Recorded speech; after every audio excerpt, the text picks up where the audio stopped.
Hello বন্ধুরা, আজ সকালে যাচ্ছিলাম আমি খড় আনতে। আর যেতে যেতে কিছু বাচ্চা দেখলাম। কি বানাচ্ছিস? কিসের ব্রিজ এটা? গাড়ি কয়? গাড়ি কোথায়? মেলায় কিনবি?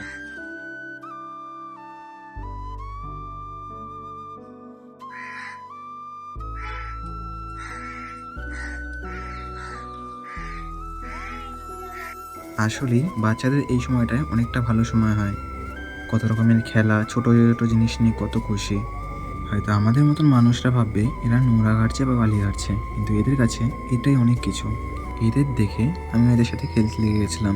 ব্রিজ বানাচ্ছিল দেখলাম, তাই ব্রিজের জন্যে কিছু লাঠি ভেঙে দিচ্ছিলাম। তার মধ্যেই এই বাচ্চাটা এসে বলল, তুমি ভাঙতে পারবে না। যাই হোক, ছোটোবেলার দিনগুলো অনেক বেশি ভালো হয়। হয়তো আমাদের মতন বয়স এসে এরাও ভাববে সেটা। এদের দেখে দাঁড়িয়ে গেছিলাম, কারণ এখনকার সময় খেলাটা নেই বললেই চলে। কিন্তু এই বাচ্চাগুলোকে দেখে অনেকটা ভালো লাগলো, তাই একটু দাঁড়িয়ে গেছিলাম। যাই হোক, আমি নিতে এসেছিলাম খড়। আর বাবা প্রায় অর্ধেক রেডি করে রেখেছিল খড়টা। আমি শুধু বেঁধে নিয়ে চলে এসেছি। আজকের জন্য এইটুকুনি। দেখা হচ্ছে পরের কোনো অন্য ভিডিওতে। তখনের জন্য বাই বাই সবাইকে।